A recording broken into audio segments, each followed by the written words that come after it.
Hello, in this video I'm gonna show you how to power off your Sony WH-1000XM5. So in order to do this, first of all we need to power them on, and to power them on you'll need to locate the left headphone, and here's the power button with a Bluetooth icon as well.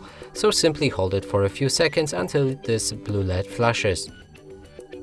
Now in order to power it off, we'll need to hold this button again for about 5 seconds until the flash is stable.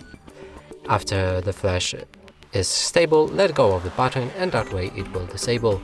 So now let's try that. Let go.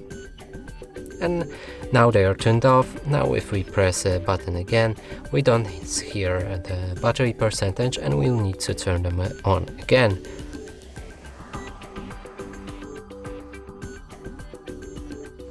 And that's it for this video. Hope you like it. Please consider subscribing to our channel, leave a like and a comment below.